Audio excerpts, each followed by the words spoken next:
You're watching Global Trade This Week with Pete Mento and Doug Draper.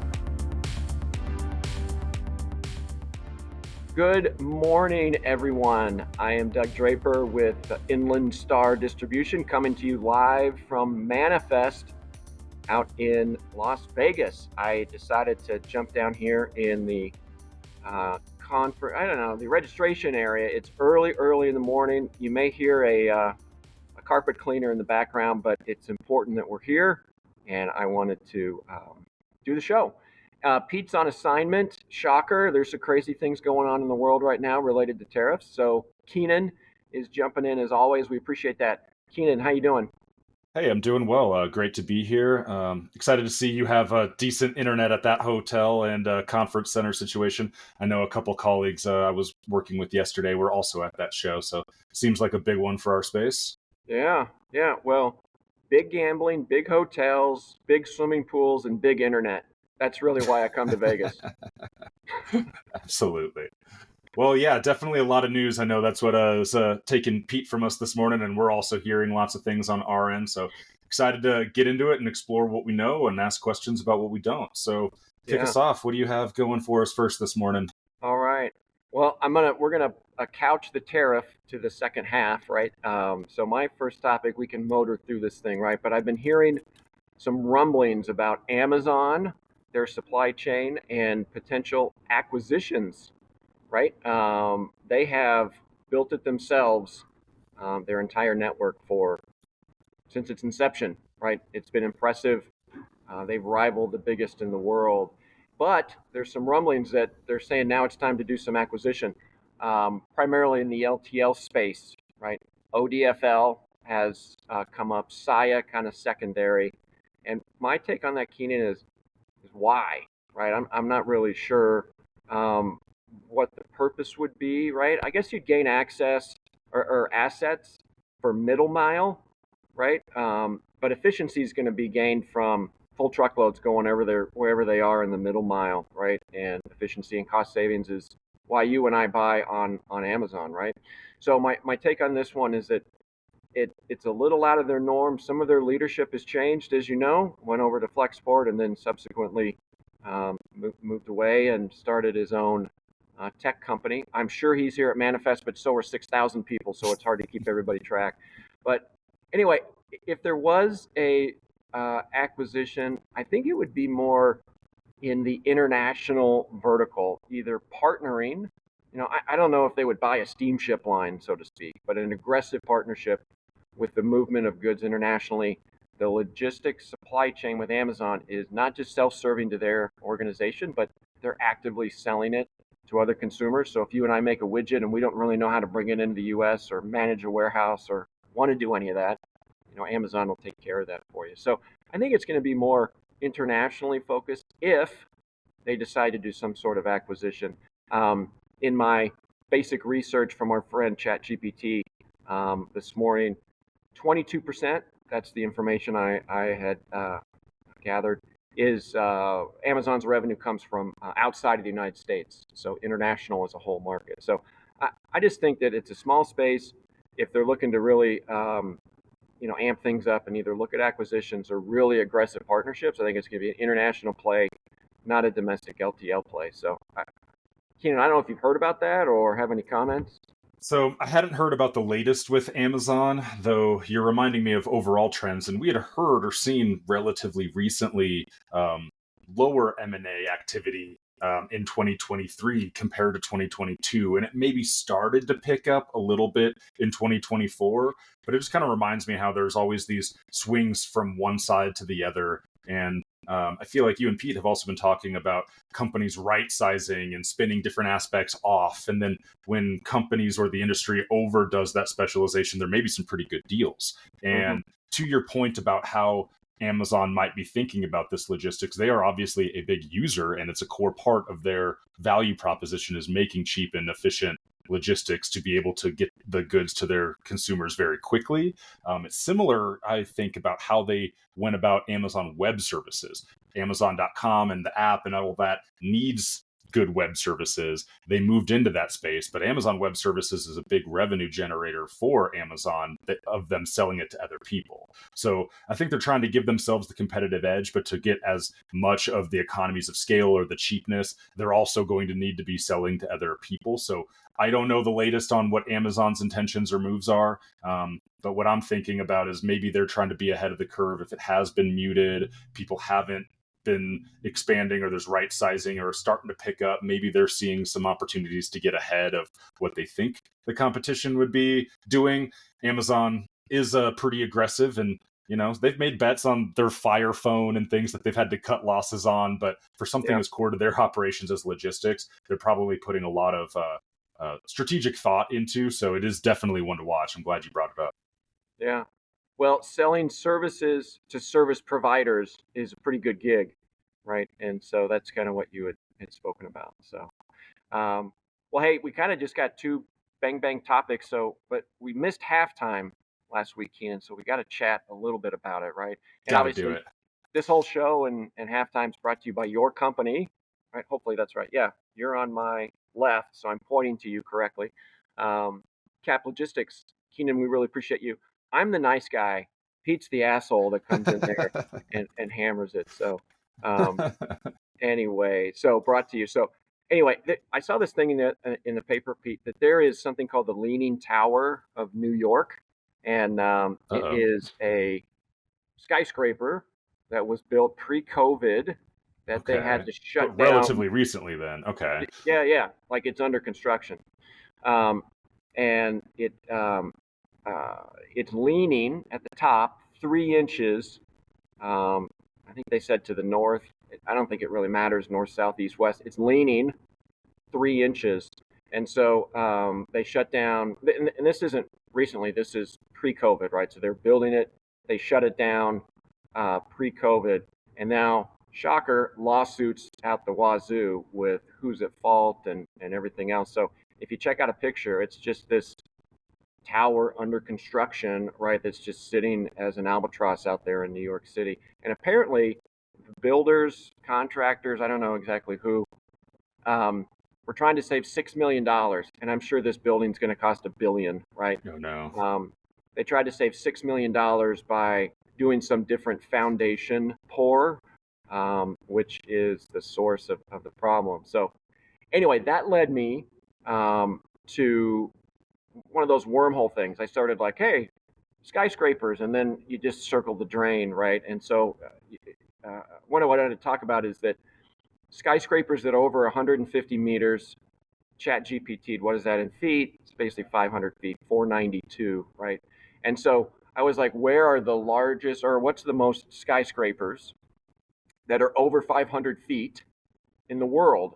Like what city, and give me the total number of skyscrapers for that city. Hong Kong. So here's the top 5. Hong Kong. 564 buildings are over 500 feet tall. There's a lot of tall buildings in Hong Kong. I was going to guess Shanghai. Is that on the list? It is not, to be honest. Okay. Oh, yes, Hong Kong. Oh, okay. Sorry. I was going to say Hong Kong over Shanghai. Okay, Shanghai's there too. Hong Kong. And here's a surprising one. Shenzhen. That actually, 440, right? So I mean, I remember a few skyscrapers in Shenzhen, but yeah, compared to the port area or just huge city of Shanghai, and compared to the like limited mass of Hong Kong, Shenzhen kind of surprises me, but it has been growing, so there's probably quite a few more than the last time I was there 10 years ago. Yeah. I'm just doing the top 5. Number 3, New York City. Yep. 319. So if you think of Hong Kong, they have over 200, right? Almost 250 more buildings over 500 feet than New York City. And you've seen the skyline. New York is amazing. So, shocker, Dubai. That comes in 4th place. I guess I'm doing the top 6 here. So Dubai, 265. Shanghai, 195. That's lower than I would have thought. Yeah, me too. And then the last one, Kuala Lumpur at 184. So okay. I wouldn't have guessed it, but now that you say it, I feel like I've seen some photos of their buildings. They have a couple towers and things that I recognize now that you say it. Yeah. Huh. So that's crazy. I had not heard of the Leaning Tower. Just pulling it up here.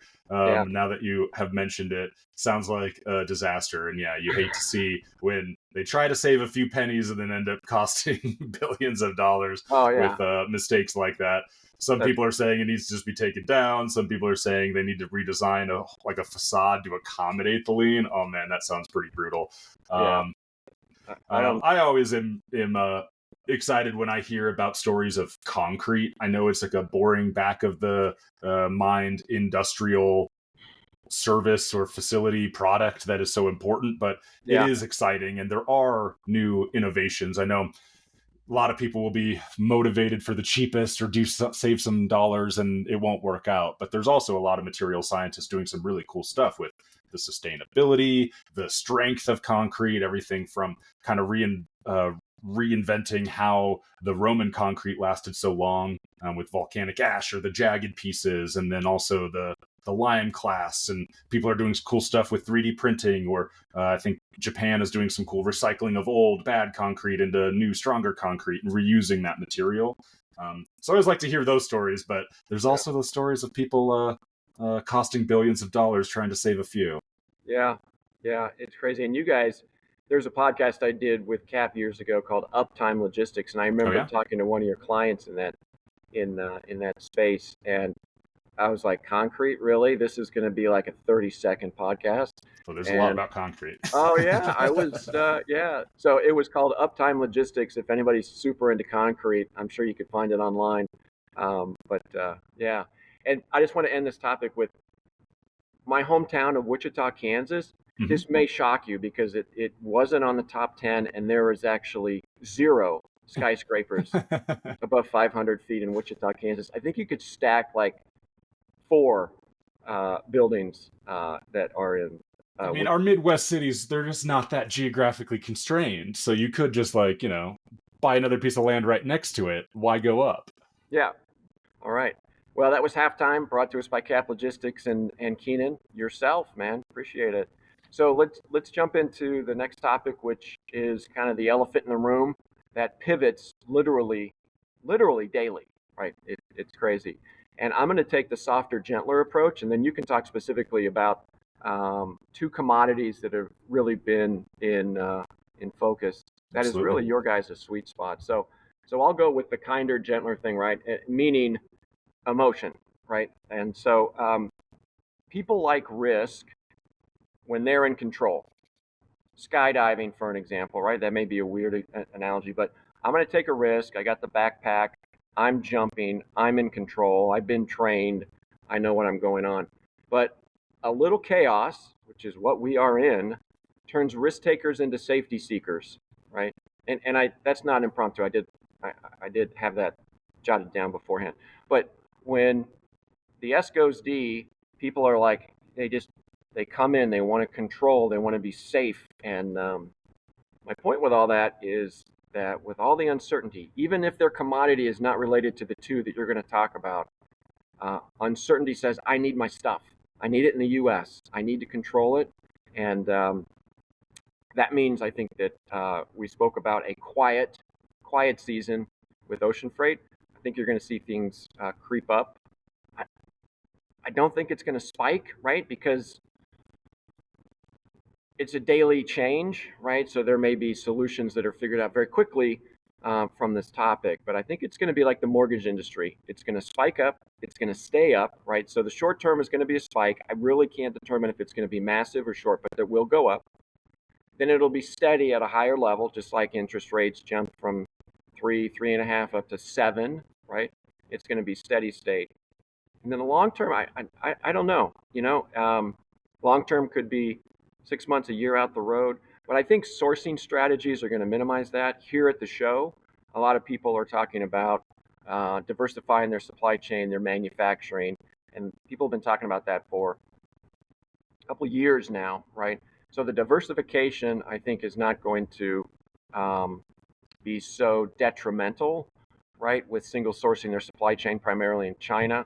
So I think it'll go up in the short term, level off like interest rates, and then maybe drop a little bit or stay there. But it's interesting. That's the emotional play of it, Keenan.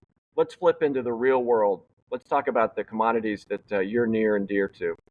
Sure. So a lot of heavy industry and production of power and heavy manufacturing and those sorts of things are very reliant on steel and aluminum. And we just heard that there's a new Trump admin proposed tariff starting about a month from now. So today is February 12th, starting on March 12th.